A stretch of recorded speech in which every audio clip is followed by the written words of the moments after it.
Hello, y a quelqu'un? Ah, venez, la fenêtre est ouverte. On y va?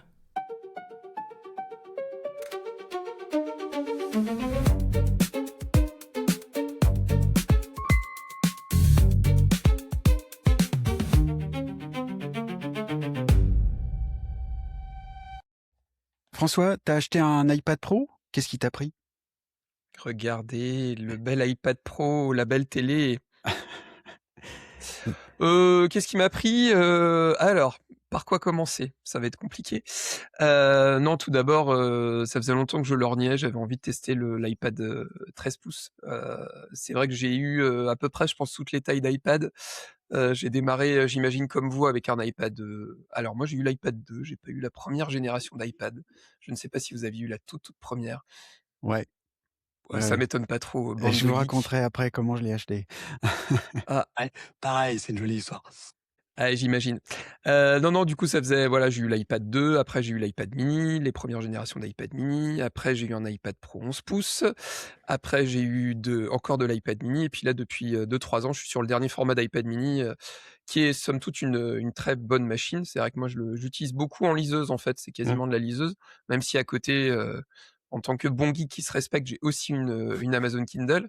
Parce que c'est vrai que malgré tout, je pense que ça pourra faire l'objet d'un autre petit billet. C'est vrai que vous avez, je crois, aussi des liseuses, donc ce serait intéressant de revenir là-dessus. Mmh. Parce que c'est vrai quand on fait des longues sessions de lecture, là j'étais en vacances pendant une semaine et en fait je suis parti aussi avec ma liseuse, avec ma Kindle, parce que je trouve ça quand même beaucoup plus agréable pour lire des livres, somme toute, même si on tourne pas les pages, mais on lit des livres. Et puis voilà, depuis, en fait, depuis que le premier iPad Pro 13 pouces est sorti, je me suis dit: «Ah, ça doit être sympa quand même». Je me retenais, et puis, bah, là, j'ai trouvé une bonne promo, alors, sur du marché gris, hein. Je crois que Jean-Christophe, tu auras une petite anecdote à nous raconter là-dessus aussi. Je crois que tu as eu l'occasion de commander aussi du matériel chez eux. Mais c'est vrai que voilà, le site Rakuten qui fait régulièrement des grosses promos et en fait, qui a la particularité, de vendre du matériel, on va dire marché gris. En fait, ils rachètent des lots, d'iPhone, d'iPad et cetera, à des revendeurs, beaucoup aux États-Unis, mais je pense aussi en Chine, Japon et cetera. Et donc là, depuis quelque temps, il y avait des promos sur les iPad, Pro 13 pouces, plutôt intéressantes. Alors moi, le modèle que j'ai acheté, donc c'est le dernier, c'est le M5, hein. Bon, alors le dernier entre guillemets, parce que ça fait déjà une bonne année qu'il est sorti, mais bah, quand même quoi. Mmh. Et donc du coup, j'ai eu l'occasion de le toucher quand même à un prix, plutôt intéressant, à 1 050 €, sachant que c'est un modèle, cellulaire, donc normalement sur le site d'Apple, il est affiché à 1 719 €. Donc ce qui fait quand même, j'ai calculé, hein, parce que de tête, j'ai pas pu le faire, quasiment 39 de remise, ce qui est quand même pas négligeable, quoi. En gros, ça m'a ramené le 13 pouces cellulaire au prix du moins cher que le 11 pouces, classique. Bon, mais Donc je l'ai ça, comme c'est de la justification, auprès de ta chère et tendre. Mais sinon, c'est pour quoi faire? Alors, vraie question. Alors pour l'instant, ça fait 15 jours que je l'ai, donc pour l'instant, il m'a surtout servi de télé. C'est-à-dire que, bah, c'est pratique, hein, pour regarder des séries dans l'avion. Au moins, on avait le grand écran et ça nous permettait de regarder, Ted Lasso, pour tout vous dire. J'ai Mmh. enfin réussi à motiver ma chère et tendre à regarder Ted Lasso. Donc on a tout repris de zéro pour se préparer pour, les nouveaux épisodes qui vont sortir cet été. L'idée, moi, il y a double usage, je suis beaucoup en déplacement, en cours et cetera. Donc je m'imagine bien l'avoir dans le sac, avec l'ordinateur, avec le MacBook Pro 14 pouces et en faire un 2e moniteur de qualité. J'avais un écran, ASURPA Amazon, que j'avais acheté là, qui vaut 80 €, qui fait bien le job, mais c'est vrai que l'écran est quand même pas hyper qualitatif. Donc je l'imagine bien en contrôle étendu de mon Mac, pour l'aspect tactile aussi. On voit qu'il y a des efforts qui sont faits, on en parlera, brièvement tout à l'heure, mais du côté de macOS, 27 en particulier. Et puis moi, je fais pas mal de photos, de retouches photos et l'idée, en fait, c'était de pouvoir, utiliser Lightroom, Nomad dessus et me dire que, bah, de temps Mmh. en temps, quand j'ai envie de faire de la retouche photo, plutôt que d'être, bloqué sur mon bureau, plutôt qu'être, en mode, travail parce que malgré tout, autant, l'un que l'autre, vous savez ce que c'est quand on est devant son ordi, généralement être devant son ordinateur, ça a quand même c'est le symbole du travail et c'est vrai que je me disais: «Ah bah tiens, pourquoi pas finalement envisager de pouvoir faire du tri, de la retouche photo sur l'iPad en tactile, ailleurs que devant le bureau». Maintenant tu vas me dire un MacBook Pro 14 pouces le ferait très bien aussi, mais voilà, j'avais envie de tester le côté, tactile, le côté, doigt, sur les logiciels de retouche photo. J'ai pas encore eu l'occasion de plus le tester que ça. Je pense que je vous ferai un petit retour peut-être au bout de 6 mois ou 1 an, histoire d'avoir un vrai recul. Mais voilà, l'idée c'était ça, c'était d'avoir un iPad avec un écran plus grand, le côté tactile, et puis pouvoir faire de la retouche photo dessus.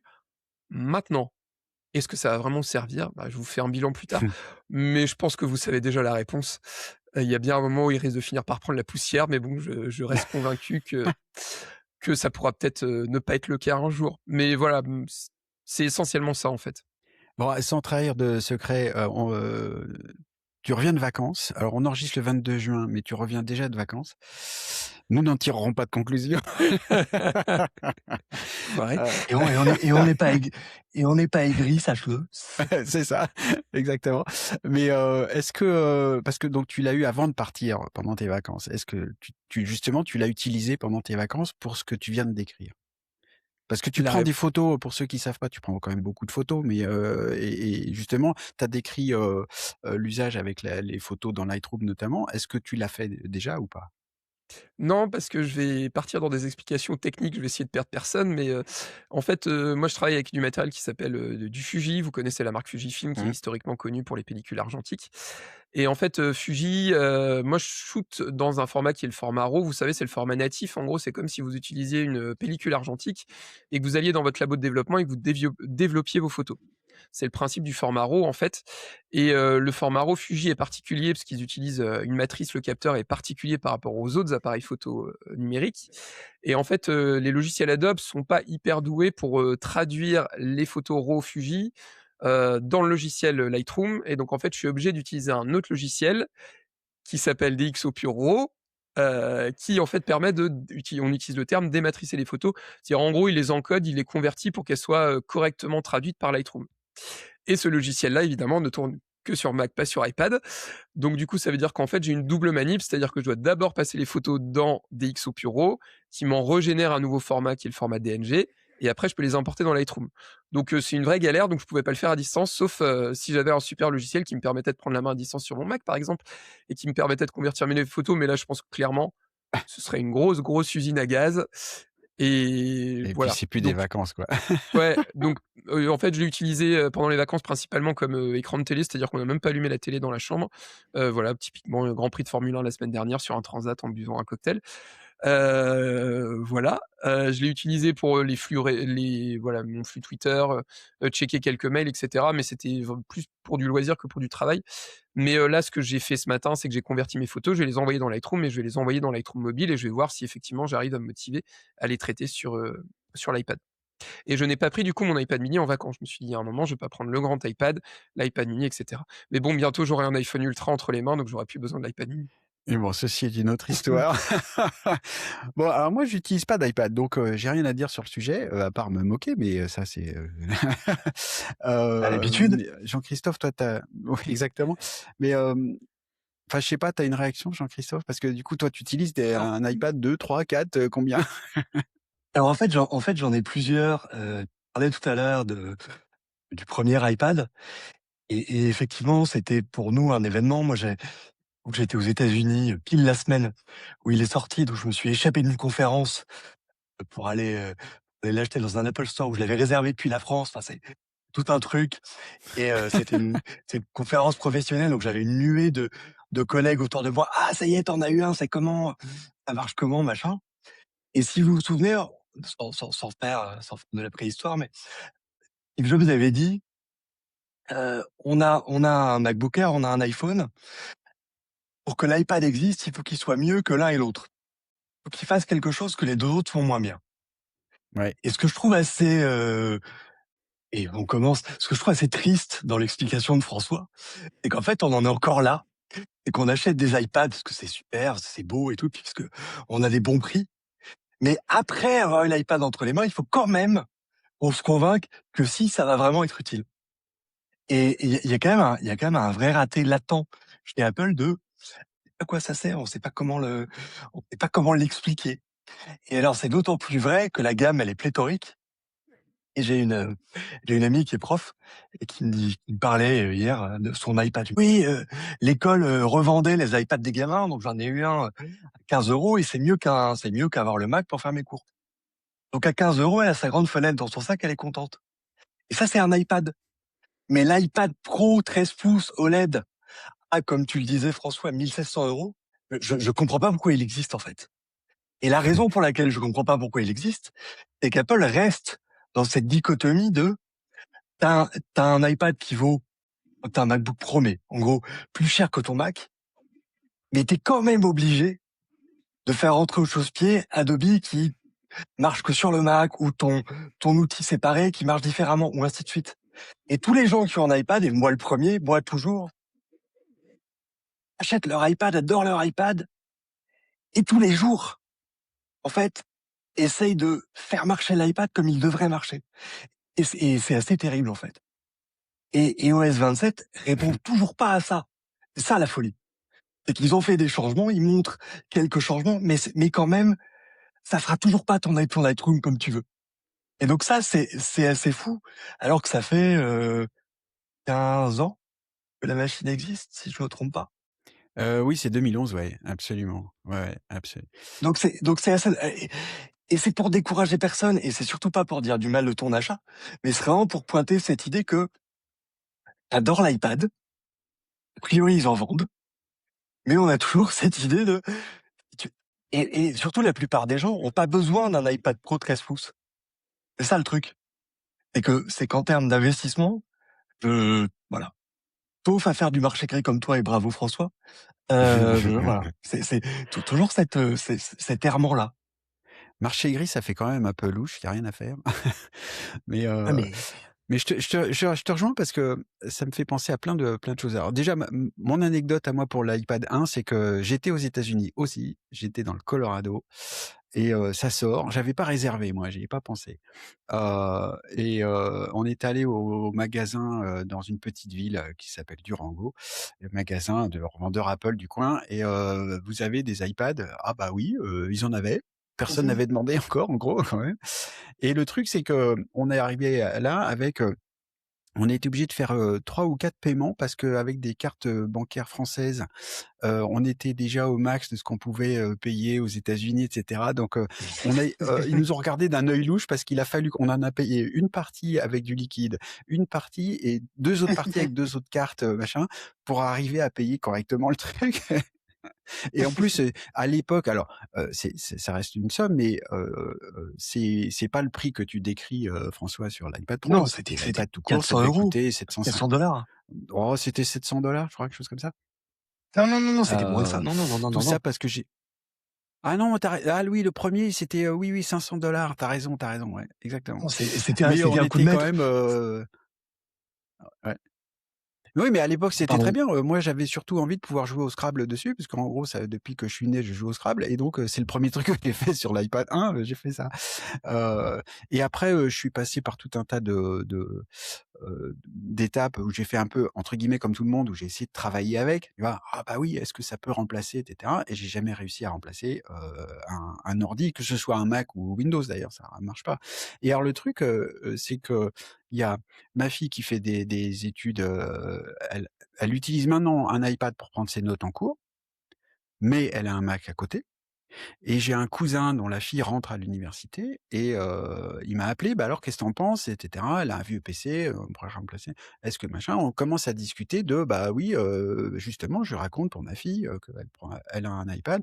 Est-ce que ça peut suffire avec un écran externe, tu vois, quand elle rentre à la maison pour faire ses cours et cetera? Mais je lui dis: «Bah, non, en fait, non, parce que» et c'est ce que tu dis, Jean-Christophe, heu le nouveau mode fenêtré d'iPadOS 26 qui est encore un peu mieux qu'iPadOS 27. J'ai pas testé, mais enfin, potentiellement, ça paraît c'est encore un peu mieux. Mais il y a tout, c'est rigolo parce que je sais pas comment tu le ressens, François, sur l'iPad M5, tu vois? Il a, un processeur de la mort qui tue. Et moi, j'ai essayé le mode fenêtré sur un iPad Air M2, tu vois? Ça va bien aussi quand même, un M2, et c'est lent. C'est pas réactif, quand je l'ai mis sur un écran externe, j'ai pas trouvé ça réactif. Donc c'est effectivement très bizarre, c'est-à-dire, quelle est la place de l'iPad? Et j'entends, pour compléter ça aussi, des gens comme, du podcast, Accidental Tech Podcast, donc c'est des développeurs et cetera. Il y en a un qui achète toujours le dernier iPad Pro pour faire quasiment exclusivement, un des usages que tu as décrit, François, c'est-à-dire regarder la télé. Il l'a acheté pour l'écran OLED parce que c'est le meilleur écran OLED, qu'il peut avoir pour regarder la télé dans son lit, quoi.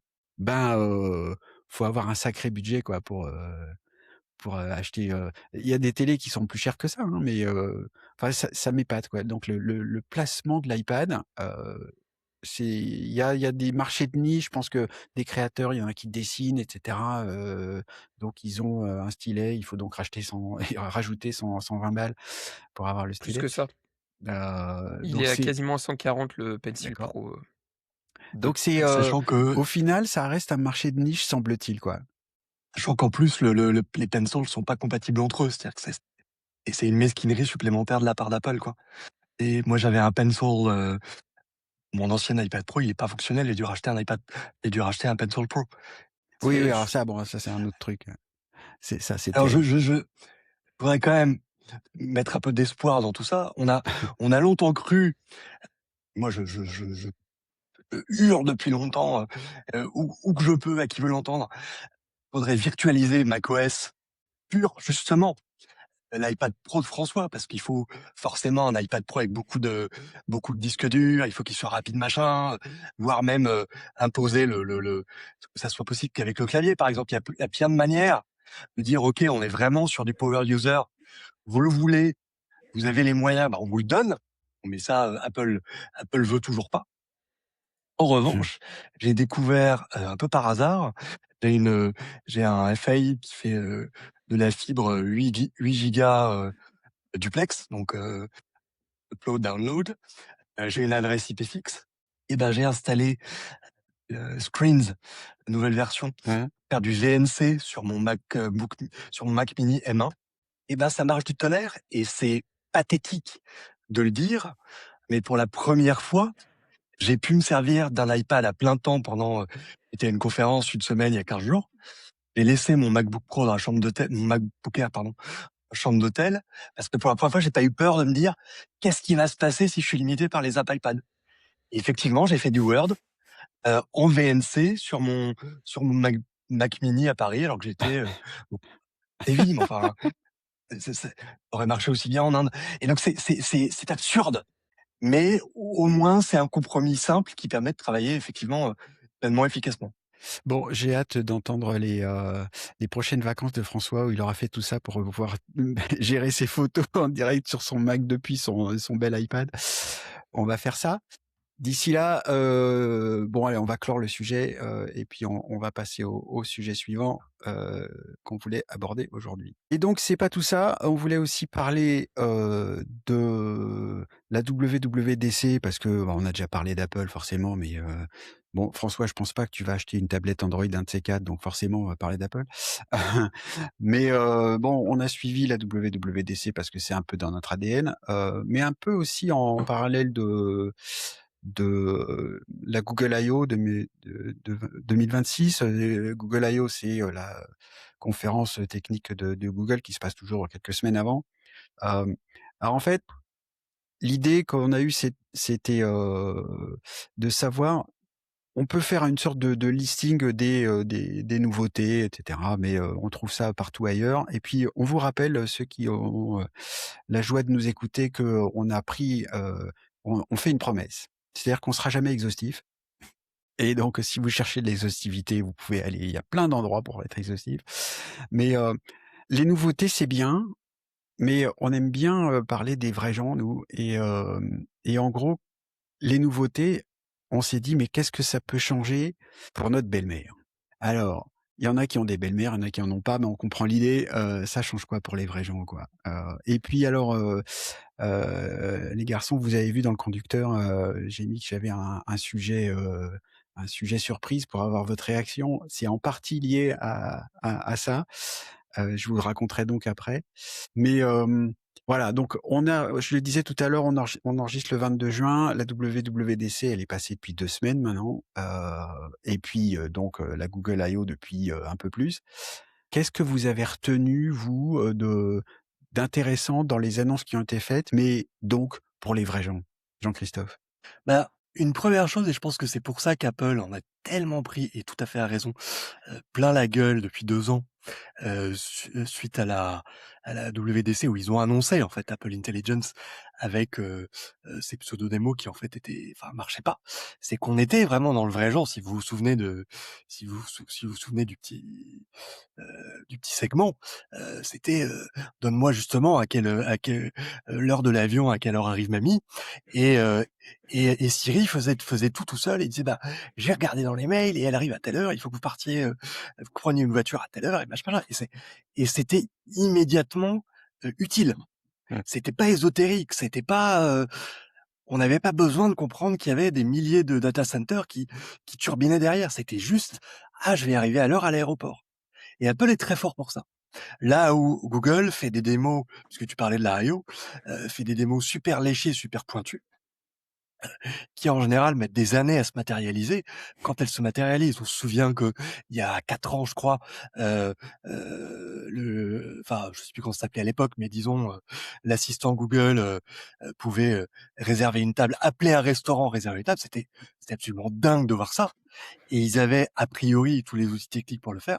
Ça a jamais été implémenté en masse. Donc c'est vraiment cette dichotomie entre justement un truc I/O est vraiment plus pour les développeurs, la WDC, en tout cas la keynote, parce qu'évidemment tout le reste est vraiment orienté développeurs.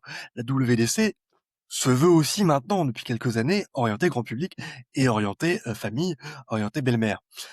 Et là-dessus, le, le, ils ont, et c'est ce qui est le plus étonnant, c'est qu'on a, comme tu disais Fabrice, c'est dans notre ADN, ça fait des mois qu'on lit que l'équipe IA d'Apple se dépeuple, que les gens s'en vont, que ça marche pas, qu'ils essayent de tout recommencer à zéro, mais qu'ils n'y arrivent pas, que ils sont aidés par Google, mais en fait pas tout à fait. Enfin, et on avait vraiment, on se préparait vraiment à être déçus. Et encore une fois, et ce qui m'épate, on en parlera sans doute après parce que il y a des réserves. Ce qui m'épate, c'est que le bilan des journalistes est quand même plutôt positif. En disant, ils nous ont vendu du vent il y a 2 ans, ils sont au fond du trou. Bien entendu, ils sont pas au niveau de ChatGPT, voire même de Gemini, mais au moins ça marche. Mais au moins justement, ça fait des trucs de base et c'est ce qu'on attendait. C'est capable de dire j'ai vu dans tes messages que tu avais rendez-vous à telle heure et donc comme tu es à San Francisco et que l'autoroute est très embouteillée à cette heure-là, par tant d'heures avant. Et ça, c'est un truc de vrais gens. Et encore une fois, de vrais gens cachés.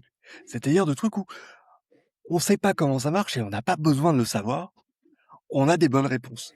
Sur un périmètre réduit, mais qui, en tout cas, rendra des services. Je sais pas si vous vous souvenez, il fait très chaud en ce moment.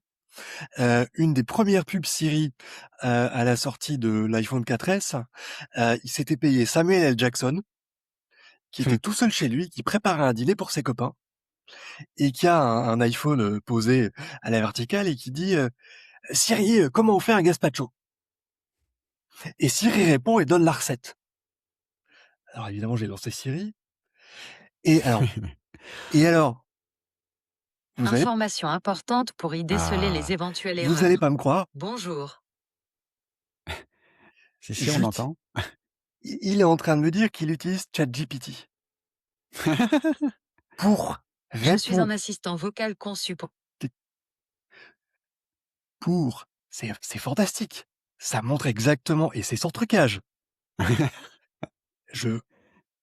C'était il y a, donc à la mort de Steve Jobs en 2010, sortie de l'iPhone 4S, pub aux États-Unis, Samuel L. Jackson qui dit, dis machin, comment on fait le gazpacho? Son iPhone 4S lui répond et il fait sa recette. On est en 2026. Machin, immédiatement, demande à ChatGPT parce qu'il ne sait plus le faire. Donc on en est là quand même. Le chemin parcouru sur toutes ces années, c'est une dégringolade. Et c'est sans aucun trucage. J'avais pas du tout prévu que ça se passerait comme ça. On est sur un 17 Pro, un 17 Pro Max, sur iOS 26 classique. J'ai pas installé la bêta. Et donc voilà, on en est là aujourd'hui. Et c'est quand même rassurant, et c'est triste que ça soit rassurant, mais quand même c'est le cas. Apparemment, ce qu'on nous dit, c'est que la bêta, elle fonctionne suffisamment bien pour rendre des services Fabrice, l'expression est un peu délicate, mais on va la reprendre, aux vrais gens. Mmh. Et c'est ce qui nous intéresse sur Fenêtre sur Tech. Absolument. Bon, donc, tu as retenu beaucoup, donc forcément, c'est la grosse annonce, hein, c'est Siri AI, qui a été annoncé, en remplacement de Siri tout court, qui effectivement a un peu dégringolé. Hem, on parlera de détails après. François, ton sentiment, toi, justement, sur ces, alors, je rappelle, on essaie de parler un peu des 2, Apple et Google, entre les 2 en même temps. Je sais pas si tu as un sentiment global? Hem, je rejoins, je vais quasiment rien dire de plus que ce qu'a dit Fabrice, mais je pense que je vais le dire un peu différemment. Mais, je pense que le vrai problème aujourd'hui, c'est qu'on a du mal à se projeter sur, les usages de l'IA. Je on l'a évoqué en off, mais je pense on refera un numéro à un moment ou à un autre sur nos usages, concrets de Mmh. l'IA. Moi, j'ai du mal à me projeter, en fait, et je trouve qu'aujourd'hui, on voit tout ce qu'on peut faire et à chaque fois c'est: «Waouh! C'est super, la Gemini, les lunettes, qui vont arriver, les lunettes Mmh. connectées et compagnie, waouh, c'est super!» Mais quels usages on va en faire au concret, au quotidien, tout le temps, quoi? Et effectivement, je pense que c'est important qu'on essaye, nous, à notre petite échelle, de réussir à donner des pistes de réflexion. Mais je pense que c'est surtout, en fait, aux Google, Amazon, ChatGPT, Claude, et cetera, de montrer concrètement qu'est-ce que ça peut faire pour les vrais gens. Aujourd'hui, on voit la génération, enfin moi de mes parents qui sont encore, impressionnés par ce qui peut être fait avec, les musiques. Aujourd'hui, on peut faire une musique de A à Z avec l'IA en lui demandant un style et cetera. Tout ça, c'est bien, mais en fait, en dehors de la démo et de l'utiliser une fois de temps en temps, à quoi ça sert au quotidien? Voilà. Et moi, c'est un peu la limite, et c'est là où j'ai apprécié, ce qu'a fait Apple et ce qu'a fait, Google, mais un peu moins. Tu l'as dit, Fabrice, c'est plus technique, je pense. Google, en fait, a moins une visée grand public, mais je pense qu'on est biaisé par notre, regard un peu, notre fenêtre un peu trop Apple de base. Mmh. Et puis c'est vrai que voilà, moi j'ai pas d'Android à la maison, hein, donc c'est vrai que je regarde toujours ce que fait Google, mais plutôt du côté de Gemini ou des outils, qu'on pourra utiliser sur nos appareils paumés. Mais je pense qu'aujourd'hui, il faut que les grands arrivent à vulgariser et à montrer des cas concrets d'utilisation, un peu à l'image de ce qu'a fait Apple sur la réservation, et l'exemple que vient de faire, Jean-Christophe en direct. C'est assez impressionnant de se dire qu'aujourd'hui, Apple avait quand même une longueur d'avance, grâce à Siri. C'est 2011, si je dis pas de bêtises, le Mmh. Siri sur le 4S. Et aujourd'hui, en fait, ils sont méga à la bourre, et en même temps, je vous conseille d'écouter le podcast, auquel a participé, Fabrice. On va faire de la publicité pour les copains de Tech Café. C'était intéressant et j'ai beaucoup aimé ce que vous avez partagé aussi. C'est qu'on a eu, moi, je suis ressorti de la keynote en me disant: «Waouh, rien de neuf sous le soleil, c'est naze». Ils sont obligés de se reposer sur Google sur Gemini et compagnie. Et en fait, quand tu prends le temps de creuser, tu te rends compte qu'en fait, c'est pas si catastrophique que ça, qu'Apple est pas si à la bourre que ça, qu'il y a des choses, concrètement qui sont intéressantes, qu'Apple, il y a pas un modèle, il y en a plusieurs, qu'il y a qu'un des modèles qui repose sur Gemini, enfin qui repose sur Gemini, qui a été entraîné sur Gemini Mmh. pour utiliser le vrai terme. Donc faut qu'on arrête, et c'est ce qu'on essaye de faire aujourd'hui, c'est de réagir à chaud et réussir à avoir du recul et de se rendre compte qu'en fait Apple, dans l'usage des vrais gens, est pas si à la bourre que ça, quoi. Ouais, ouais, je te rejoins. Ce qui me fait sourire, c'est que avec les, démos qu'on voit, de ceux qui l'ont testé, puis j'ai testé un peu, je vous raconterai. Hem, on dirait que le Siri AI qui arrive donc avec les OS 27, donc pour tout le monde, en septembre, alors pour tout le monde ou presque, on y reviendra, Mmh. ça répond aux promesses de Siri de 2011. C'est-à-dire Oui. qu'enfin, Siri, est capable de faire, c'est même pas tellement que Apple s'est planté il y a 2 ans, en faisant des promesses, tellement, en dehors de la réalité, qu'ils se sont fait même attaquer en justice pour publicité mensongère. Ça me frappe quand même beaucoup, mais globalement, c'est des promesses qui datent de il y a 15 ans, avec Siri, l'assistant vocal auquel on peut, parler pour lui demander n'importe quoi, et avec, Siri qui répond. Sauf que, bah, en fait, l'assistant, ne fait pas ça et le fait maintenant. Alors donc justement avec, plusieurs, limitations, Siri AI, n'est et ne sera pour l'instant disponible qu'en anglais. Alors c'est une vraie limitation, et en plus, comme on le sait aussi, je pense, maintenant, quasiment tout le monde le sait, mais on pourra pas l'utiliser en Europe si on a un compte français, italien, et cetera. Parce que, donc c'est la grande, la grande discussion, et confrontation entre Apple et la Commission européenne sur, Apple qui dit, «On peut pas le faire en Europe, c'est pas possible». L'Europe qui dit: «Mais, ils ont qu'à faire un effort». Je le disais effectivement, bah, tu fais référence à Tech Café, on en parlait donc avec Guillaume Vendée et Matt, prof du web. C'est pas facile d'avoir un avis vraiment sur le sujet, pour faire un aparté sur cette partie-là, c'est-à-dire, Apple qui semble très énervé, par, la Commission européenne. Tellement énervé que j'entendais, un autre podcast, et notamment John Gruber, qu'on connaît bien quand on suit un peu les affaires d'Apple. Il disait: «Bon, ils disent, officiellement qu'ils aimeraient bien que la Commission européenne, évolue un peu» et a priori, il disait qu'en off, ils étaient tellement énervés qu'ils étaient pas loin de les traiter de tous les noms, quoi. Ils en peuvent plus. Ils sont, vraiment, vraiment sur sur le fil là, ils deviennent vraiment très en colère. C'est, c'est compliqué, de savoir si vraiment on peut faire, Siri AI en répondant aux demandes de l'Europe. Parce qu'en gros, ce que tu évoquais, Jean-Christophe, l'intérêt premier pour moi de Siri AI, c'est que justement, ça utilise mes données, mais c'est dans le cadre d'Apple et ça, je veux bien. C'est ça qui change tout. C'est-à-dire que, Gemini, ChatGPT, Claude, a pas accès à mes SMS et j'ai pas envie. Gemini, Claude, le reste ont pas accès à mes mails, ont pas accès et cetera. On peut le donner, hein, donner accès, c'est toujours, pareil, il y a des serveurs MCP, c'est-à-dire c'est une technique pour donner accès à ces données et cetera. Donc heu c'est possible, mais j'ai pas envie, quoi. Et puis si vous entendez un peu de clavier, c'est Jean-Christophe qui tape sur son clavier, c'est normal, hein. Je fais Il est pardon, occupé pendant que je parle, il fait autre chose, c'est normal quand même. je fais pas autre chose, je prenais des notes pour rebondir sur ce que tu disais. Mais pardon pour le bruit du clavier. Je te laisse Non, non, finir, mais il y a beaucoup de choses à Vous dire battez sur ce que pas, tu les dis. gars. et donc moi j'ai testé un peu, j'ai installé, macOS 27, qui sera alors pour le coup Siri et en plus c'est vachement compliqué. Siri AI sera disponible en Europe sur Mac, mais pas sur iPhone, pas sur iPad et pas sur WatchOS pour des histoires européennes. Ce sera disponible sur Mac en anglais, mais pour un compte français. Bon, très bien.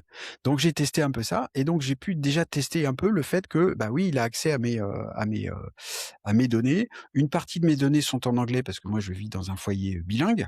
Heu, mais pour des gens qui sont, juste, français et c'est très bien, bah là Siri AI en anglais uniquement, ça va être quand même un peu moins efficace. Mais quand ça marche, bah, c'est ça qu'on veut effectivement. C'est la question de, voilà, c'est quoi le code de l'immeuble, chez ma fille? Parce que justement, c'est dans un des tu vois? Tu as pas besoin de chercher, ça va trouver tout seul. Et dernier point, je te donne la parole, Jean-Christophe.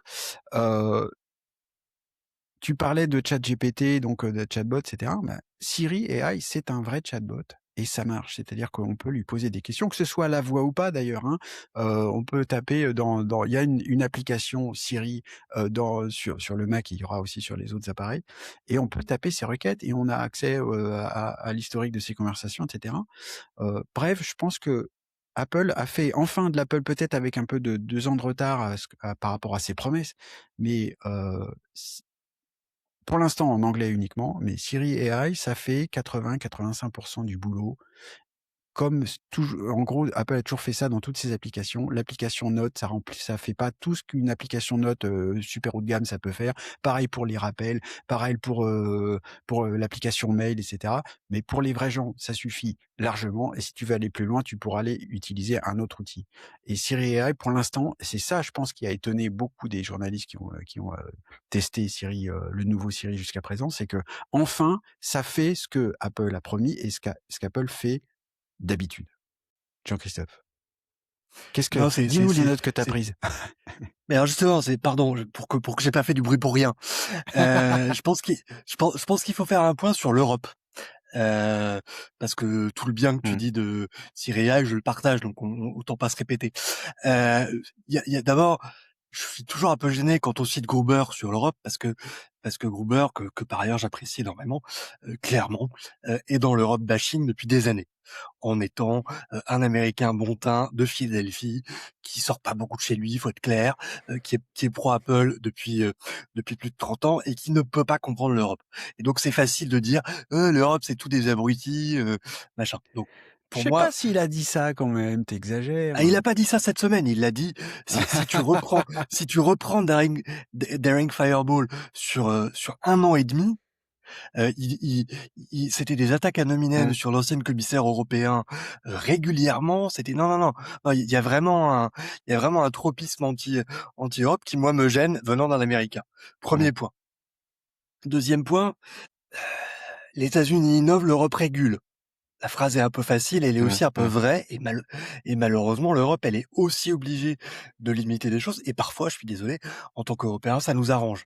L'interopérabilité entre réseaux mobiles, par exemple, c'est tout con, mais c'est un truc qui fonctionne du feu du Dieu grâce à l'Europe.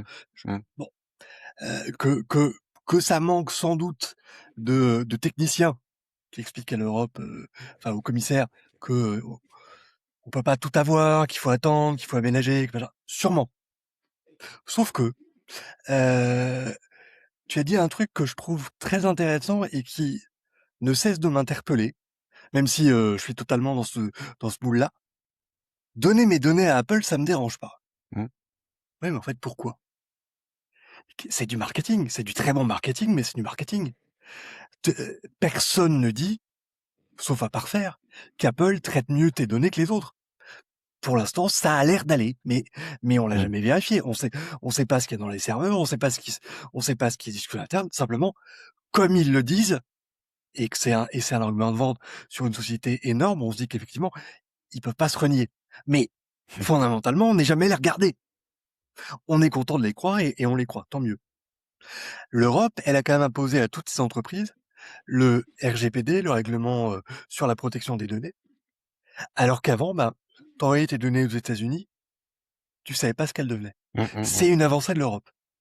Que l'Europe, suite à ce succès-là, soit devenue, comme on dit en bon français, drunk with power, ivre de sa puissance, sûrement.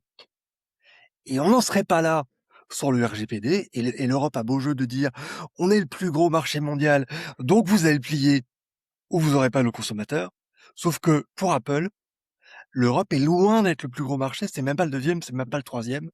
Je crois qu'on n'est même pas dans le top 5 aujourd'hui si on regarde les ventes sur l'App Store. Donc premier écueil.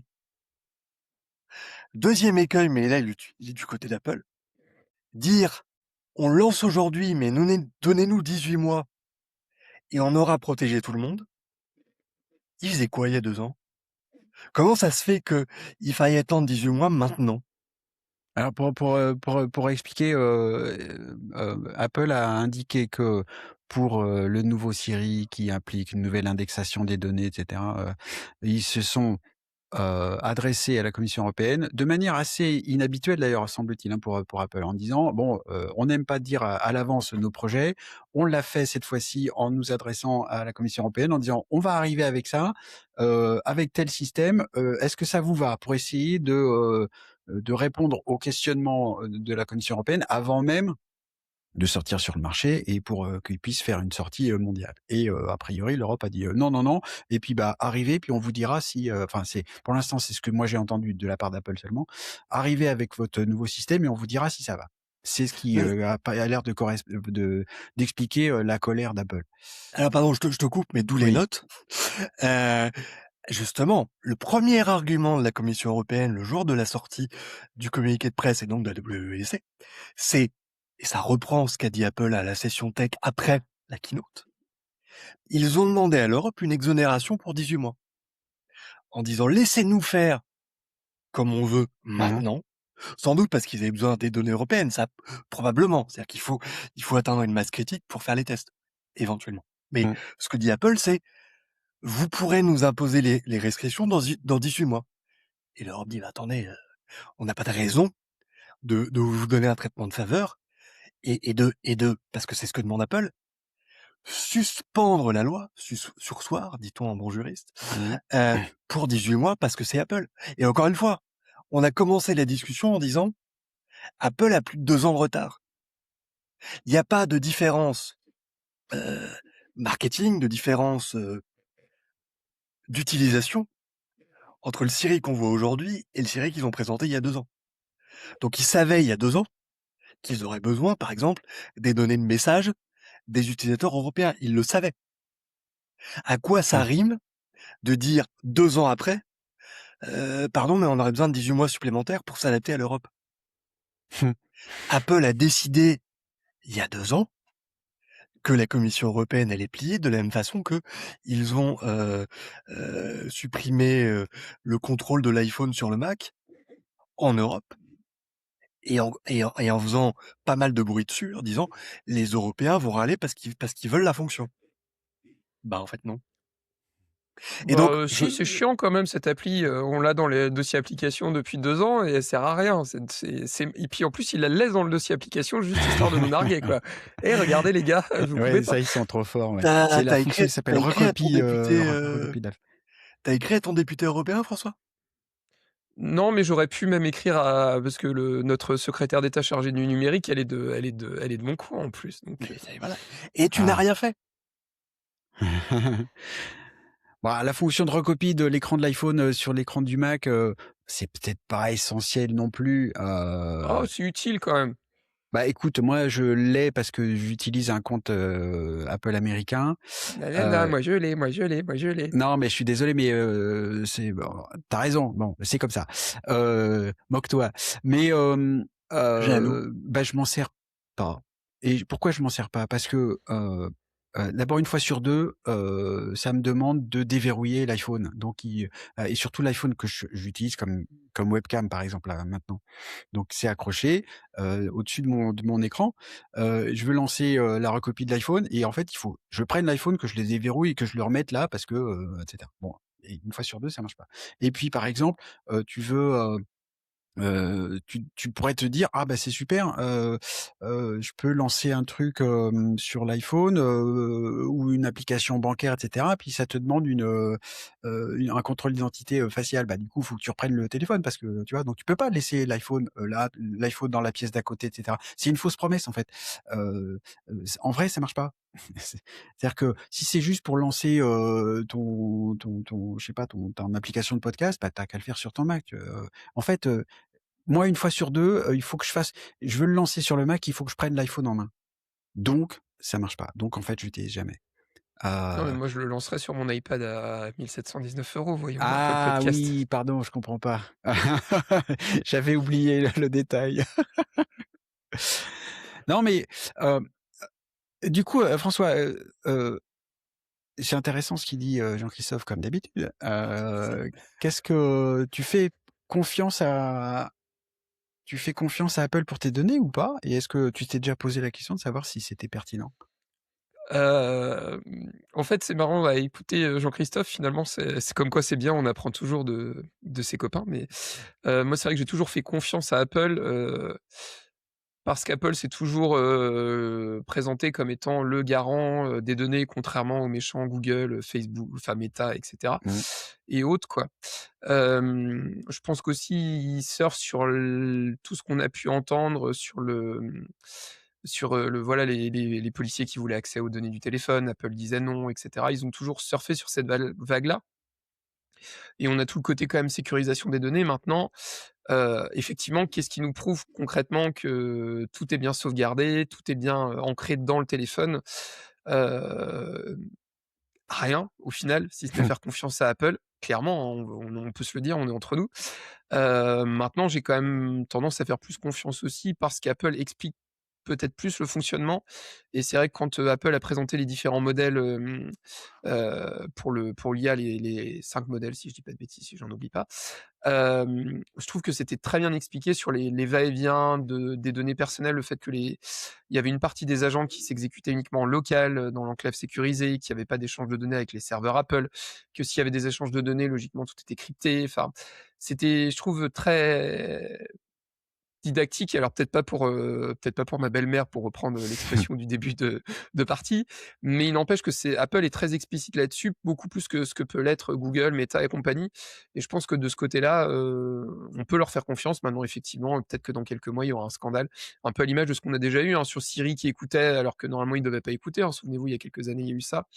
Il y a eu l'histoire de Pegasus, non pas, que le, l'outil israélien là qui permettait j'ai bouffé le nom. Ouais, je sais plus non plus, mais on voit de quoi Voilà, tu parles, ouais, ouais. bref, vous le savez, on le sait Mmh. tous. Voilà, on n'est pas à l'abri de mauvaises surprises, mais ils se mettent tellement en avant que j'ose espérer qu'ils ont verrouillé les choses, parce que sinon le jour où il y a un scandale, ils vont en prendre mais plein la tronche, quoi. Et j'ose espérer qu'ils ont bien fait les choses, parce que là, ce jour-là, on pourra pas les défendre, quoi. Non, ouais, mais je vous rejoins tous les 2. En fait, je pense qu'il y a un côté, de choix au départ de là où tu mets tes données. C'est-à-dire que si tu as mis, tes données chez Google parce que tu utilises les services Google, bah, autant utiliser Gemini pour parler juste de l'IA, parce que du coup, de toute façon, Google a déjà tes données. Alors, ça reste dans le même cercle et pour moi, ma réflexion finalement après ce qu'a dit Jean-Christophe, elle est un peu là. C'est-à-dire que j'ai fait le choix, de plutôt utiliser, les outils d'Apple, y compris pour stocker mes contacts, donc mes SMS, et cetera. Et bah, puisqu'ils l'ont déjà, je vais continuer là-dedans plutôt que d'ouvrir mes données à d'autres. Voilà et je rejoins ce que tu dis, Jean-Christophe aussi, faut pas se leurrer non plus, Apple, c'est une grosse boîte qui cherche à faire du pognon. Ils ont annoncé il y a pas longtemps que les prix allaient augmenter, hein, voilà, bon, bah, comme partout, mais aussi, tu vois, en termes de données personnelles, il y a un truc qui arrive aux États-Unis et qui est quand même très ennuyeux, je trouve en tout cas, c'est, l'arrivée de la pub dans l'application Plan. Pas encore en Europe. Bon, peut-être que justement l'Europe nous protège de ça, mais je trouve ça dingue. Une boîte qui a, le taux de marge le plus élevé du monde veut quand même mettre de la pub encore un peu plus. Tu vois? Pour que quand tu fais une recherche déjà Apple Plan est quand même très en retard par rapport à Google Maps pour trouver, des points d'intérêt, c'est-à-dire, la pharmacie à côté ou le restaurant pour bouffer à midi. Si en plus les résultats sont, influencés par celui qui paye le plus cher pour que sa pizzeria arrive en premier, er plutôt que ce soit celle qui soit la plus pertinente par rapport à là où tu es, moi ça me rend dingue. La C'est pas la ça qu'on demande quand même comme service, quoi. la pharmacie, ça m'est arrivé pas plus tard qu'hier et c'est effarant de se dire que, là encore, c'est un logiciel qui évolue année après année, sur lequel ils investissent des millions, pour pas dire des milliards, pour, circuler, au diable Vauvert, pour tout cartographier soi-disant. Et à l'arrivée, tu veux la pharmacie la plus proche de chez toi, j'ai dû lancer Google Maps pour trouver celle Ouais. qui était, voilà, c'est fou. Et en effet, on sait qu'Apple, alors, mettons de côté le MacBook Neo et mettons de côté, la RAM Apocalypse parce qu'effectivement il y a Apple sait faire du pas cher d'un côté et de l'autre côté l'augmentation qui s'annonce et pas vraiment le fait d'Apple, mais sauf que quand même, on paye aussi Apple plus cher en se disant: «C'est pas gratuit, c'est pas moi le produit». À un moment donné, Bah, ouais. si c'est aussi pour se bouffer de la pub, on peut se poser des questions. Quitte à avoir de la pub, bah, autant payer moins cher. C'est voilà. Exactement, ouais. Ma belle-mère, pour reprendre notre truc, Mmh. va se poser la question comme ça. Au passage, mes beaux-parents que j'embrasse sont tous équipés en Android et je les ferai jamais changer. Ouais, Voilà, ouais. parce que, Ouais. voilà. C'est intéressant. Alors bon, on y reviendra, on aura le temps, mais pour ce qui les autres annonces qui changent, justement pour nos belles-mères, ce que j'ai pu voir moi de macOS 27 que j'ai installé sur un MacBook Air M1, c'est que, bah, enfin alors ça c'est mon petit, cheval de bataille personnel. Il y a de nouvelles options pour, rendre liquide glace, un peu moins liquide et un peu moins glace. J'applaudis des 2 mains, voilà, il y a un peu moins de transparence, il y a des icônes, alors c'est dingue, j'écoutais ils ont même totalement changé, ça me fascine. Alors c'est un truc qui change, je trouve, pour les vrais gens, mais dont ils ont absolument, aucune conscience. Ils ont changé totalement la manière d'afficher les icônes. C'est-à-dire qu'une icône, ça fait bien longtemps que c'est plus seulement un fichier, graphique, mais ils ont refait, le moteur d'affichage des icônes pour que ce soit plus efficace et notamment que les icônes soient plus contrastées. En gros, ils ont quand même admis que, les OS 26, l'interface de OS 26 était, un ratage. Ils ont été à 2 mots près de dire ça pendant la keynote quand même, c'était assez fou. Résultat, macOS 27 et les autres OS, les icônes sont enfin contrastées, il y a un peu moins de transparence. Pour, ceux qui ont suivi d'un peu près, l'arrondi des coins des fenêtres est, un peu moins arrondi, ça ressemble plus à un coin et donc, moins à un objet, Play School. Heu Bon, c'est tout ce que j'ai comme retour pour le moment, mais c'est quand même plus agréable à l'œil, et on va peut-être me traiter, de vieux et de con à la fois, c'est pas grave, ma belle-mère, était pas conne, mais elle était vieille aussi et donc elle les préférait quand, ça on voyait bien quoi, tu vois? Voilà. Moi, tu Non, sais, ma c'est belle-mère, elle a un vieux Mac, qui est déjà pas compatible avec la 26 ni avec la 25, donc partant de ce principe-là, il y a pas de souci. Oui, oui, puis il y a toujours ça prend toujours du temps, à à descendre justement toutes les nouveautés dont on parle tout le temps, il y a un moment, il faut aussi savoir que, il y a seulement quelques fonctions qui sont adoptées en masse et ça prend 2 ans, 3 ans, 4 ans avant que ça rentre vraiment, dans l'usage commun.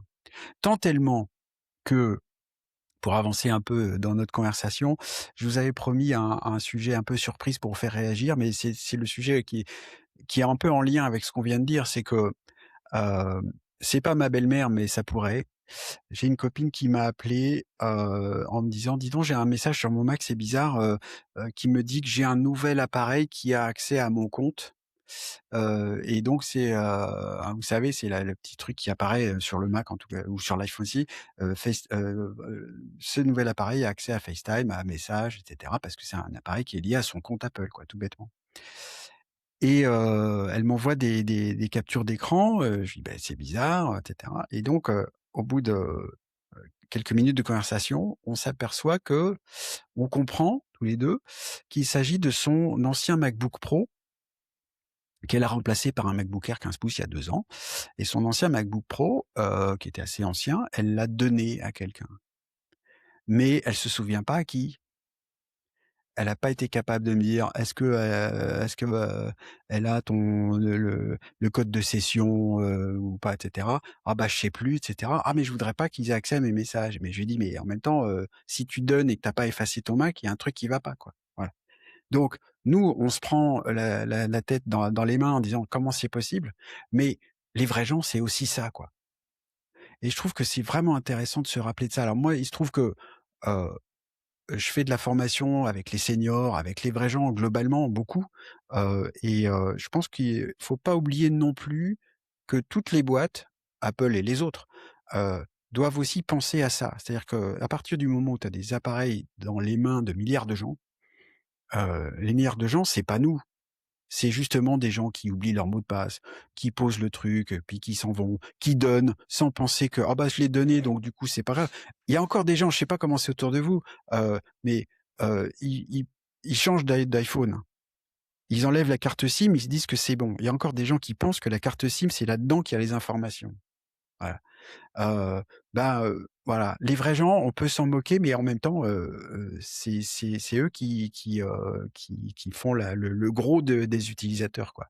Voilà. non, non, et c'est très bien que tu t'en parles, François, parce que, pardon, Fabrice, parce que c'est pour ça qu'on fait le podcast. Mmh. On s'est dit, heu, l'idée de base, et c'est pour ça ouvrir la fenêtre, c'est, on en a marre de l'entre-soi, on en a marre de parler entre geeks. On considère que aujourd'hui la technique impacte tout le monde et que c'est un peu sympa de la rendre plus accessible, peut-être plus humaine et plus utilisable.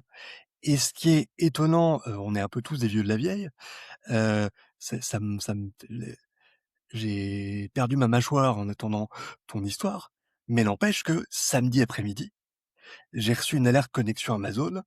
Vous êtes-vous connecté à Lorient? Je suis à Paris. Mmh. C'est la première fois que ça m'arrive, j'ai changé tous mes mots de C'était passe, moi, j'ai désolé, hein. c'était c'est François! C'était moi, désolé, ouais. voilà, mais ça n'arrive pas qu'aux autres et je sais pas ce qui s'est passé, mais voilà. j'ai et on parle d'un compte Amazon, il y a quand même pas beaucoup plus intime qu'un compte Amazon aujourd'hui. Et plus et plus et plus Je sais pas ce que cette phrase, je sais pas ce qu'elle dit de notre société, ça m'effraie un peu. mais je tiens ma liste de commandes à disposition, il y a rien de salace dedans, mais n'empêche que c'est la vie quotidienne et c'est tes cartes bancaires, c'est tes adresses, Ouais. c'est parfois tes vacances, c'est voilà. Et ça m'est arrivé aussi, alors que normalement, ça devrait pas. Donc c'est extrêmement intéressant de rester à hauteur de gens, ça c'est la première chose. La deuxième chose, en effet, et Apple le dit, et on a tendance à balayer ça un peu rapidement, nous on fait les choses pour tout le monde. Et l'aberration qu'est iPadOS aujourd'hui, pour y revenir, c'est ça aussi. C'est voilà. Et les gens, tout le monde achète pas un clavier à 400 €, 1 téra de stockage et un 13 pouces OLED. Il faut que l'OS fonctionne pour les gens qui achètent tout sauf ça. C'est vrai. C'est important de le rappeler. Je vais rebondir sur ce que tu dis, plusieurs points. Déjà, le premier point, on rappellera, vu qu'on est là pour vulgariser aussi un peu, que ce soit maintenant sur Mac, sur iPhone, sur iPad, partout, la fonctionnalité d'effacement, elle est quand même beaucoup plus rapide et beaucoup plus simple. Je Voilà, sur le Mac aujourd'hui, il y a une fonctionnalité, effacer, quand vous allez dans le menu Pomme, réglages système, il y a une fonctionnalité toute bête. Si vous la connaissez pas, vous nous envoyez un message, on vous la donnera en démarche exacte. Mmh. Mais c'est vrai qu'aujourd'hui, c'est très, très simple à faire et je te rejoins par contre sur le côté notification. C'est vrai que de temps en temps, quand tu fais des mises à jour système ou autre, effectivement, des fois, tu as des rappels disant, un Mac s'est connecté à votre compte ou moi, il y a pas très longtemps, j'ai eu une carte bancaire supprimée alors que j'ai supprimé aucune carte bancaire, mais ça donne en fait le sentiment que des fois, il y a un retard énorme, mais qui se chiffre pardon, des fois en jours, voire en semaines, voire en mois, pour la suppression d'éléments, et cetera. Mais voilà, le rappel, c'est, toujours effacer ces données. Aujourd'hui, c'est 3 clics, allez, on va dire 4 clics et pour finir et pour aussi rebondir sur les nouveautés, moi, la petite nouveauté qui est sympa, qui a été présentée à la WWDC, c'est l'histoire du mot de passe. En fait, l'utilitaire de mot de passe aujourd'hui, il y a très peu de gens, je vois très peu de gens à l'utiliser. Autant à l'époque où c'était du one password ou autre, ça pouvait passer un peu obscur parce qu'il fallait installer une application, fallait payer un abonnement et cetera. Aujourd'hui, honnêtement, l'utilitaire de mot de passe, on l'a utilisé nous Mmh. d'ailleurs pour des mots de passe, pas plus tard qu'il y a 15 jours, ça reste quand même beaucoup plus rapide, beaucoup plus simple à utiliser, mais bah, le vrai problème, c'est que les gens, le commun des mortels, en fait, l'utilisent pas et pour le voir, moi, avec mes parents, par exemple, bah, en fait, ils ont toujours tendance à noter les mots de passe dans le calepin, quoi. Et j'ai beau leur dire: «Bah, aujourd'hui, vous avez des outils», mais ils Mmh. arrivent pas à l'utiliser et je vous parle pas du problème de mon père qui utilise Firefox et pas Safari et qui, du coup, les mots de passe sont enregistrés dans Firefox. Il change les mots de passe, mais c'est pas enregistré dans l'utilitaire de mots de passe. Enfin bon, un vrai bordel. Donc Ouais. effectivement, je pense qu'aujourd'hui, il y a des outils simples d'usage pour nous, mais peut-être pas pour le commun des mortels et c'est aussi un peu de notre travail, voilà, pour faire un peu de formation et de l'accompagnement. Parce que voilà, moi, combien de fois, c'est encore arrivé, là, j'ai un dépannage à faire chez une de mes tantes, je comprends pas, il me réclame un mot de passe, je sais pas lequel, quoi. Mmh. Je lui dis: «Mais je suis déjà passé il y a 3 mois, je t'ai dit le mot de passe à rentrer à tel endroit, c'est ça, quoi». «Ah bah ouais, mais j'ai essayé, mais ça marche pas, quoi». Mmh. Et c'est le quotidien et c'est prise de tête et je sais pas pour toi, Fabrice. Enfin, moi, je m'arrache plus les cheveux depuis longtemps, mais je pense que toi, tu dois t'arracher ceux qui te restent, quoi. Alors pour ceux qui n'ont pas la chance d'avoir la couleur, je vous invite à aller voir la vidéo pour comprendre ce que vient de dire François. Ou le site. Alors, Ou le site. heu, absolument. Bon, bah, du coup, voilà, on va terminer la conversation, cette conversation-là. Je pense que, bah, s'il y a un bon moyen effectivement de dire pourquoi on est là, c'est qu'on a envie, bah, nous, on aime bien la tech, mais on aime bien la tech utilisée au quotidien, par les vrais gens, l'expliquer aux gens, essayer de faire remarquer certains usages qui sont utile et pas si compliqué que ça et ça prend du temps, et si, notre, petit podcast qui gagnera à être grand, Fenêtre sur Tech, prend un peu, on essaiera de participer à la chose. On n'est pas tout seul, mais voilà, on aura notre voix, dans ce domaine. Et puis alors il y a parmi, les ce qu'on veut lancer, dans ce podcast, il y a une rubrique, que le monde entier nous envie, qu'on va essayer de faire à chaque épisode. C'est la rubrique «On s'en fout». La rubrique «On s'en fout», c'est, le sujet qui, notamment a fait couler, beaucoup d'encre ou beaucoup d'octets sur les sites web et que, nous, je pense collectivement, on trouve, pas si intéressant que ça. Je suppose qu'il y a des moments où on va choisir un sujet, puis ça entraînera un débat. Mais là, du coup, le sujet, la rubrique "On s'en fout" de cet épisode, c'est rappelez-vous, Ferrari vient de lancer la voiture qu'Apple n'a pas faite. Et alors, franchement, globalement, une nouvelle Ferrari électrique faite par Johnny Ive, qui s'est donc fait plaisir pour faire enfin la voiture qu'il aurait voulu faire chez Apple. Donc on s'en fout en fait, globalement, n'est-ce pas? Complètement. Alors Complètement, et c'est la voiture qui vaut, je sais plus, 600 000 $, non, je sais voilà. plus, c'est dans ce ouais. Heu, En fait, ça a fait l'actu partout, alors chacun a sa ligne éditoriale, hein, préférée. Bon, là-dessus, on n'est pas là pour juger les autres, pas le genre de la maison. Mais, c'est vrai que ça a vraiment fait le buzz, quoi. Et en fait, clairement, même si c'est Jonathan Ive, moi perso, ça voilà, ça en fait, ça n'a aucun concrètement d'intérêt parce que ça ne concerne finalement qu'une frange, très réduite de la population qui est capable de se la payer. Déjà d'une, et puis de 2, au final, les choix qui ont été faits par Ferrari, c'est les choix de Ferrari. Moi, le seul choix que je vois d'intéressant là-dedans, c'est que c'est une voiture électrique et qu'ils ont envisagé, le côté supercar. Des secteurs de batterie pourront être changés assez facilement, la batterie sera évolutive, et cetera. Donc ça, d'un point de vue durabilité, c'est bien, mais en dehors de ça, elle est moche, elle est belle, on s'en fout, quoi. Voilà. Voilà, on est donc d'accord, on s'en fout. Allez, Fenêtre sur Tech, épisode 1, c'est fini. Merci à vous deux, Jean-Christophe, François. Ça y est, on l'a fait. C'est pas beau ça? Bon, alors j'ai une question à vous poser maintenant qu'on a fini. Vous vous sentez comment? Heureux, satisfait du sentiment du devoir accompli. On espère que vous serez nombreux à venir nous écouter. Oui, nombreux à nous écouter, puis n'hésitez pas à envoyer des petits commentaires, des suggestions aussi, parce que voilà, c'est une V1, donc ça méritera peut-être de repointer certains éléments. Mais c'est chouette de vous retrouver dans cette petite bulle tech. Et le but, c'est de vulgariser. Donc si vous avez des questions ou des questions techniques, n'hésitez pas par rapport à tout ce qu'on a évoqué dans l'épisode. Absolument. Donc merci à nos premiers auditeurs qui nous auront trouvés. On sait pas trop comment, mais on va essayer de se faire connaître quand même. On espère que ça vous a plu, que vous aurez effectivement envie de partager ça autour de vous, de nous mettre pourquoi pas 5 étoiles sur votre plateforme de podcast préférée, parce que ça nous aidera à être connus un petit peu. Vous dire aussi que vous pouvez nous retrouver et nous contacter sur notre site web fenêtresurtech.fr. Et c'est tout pour cette fois-ci. Donc salut à tous et d'ici la prochaine, on ferme.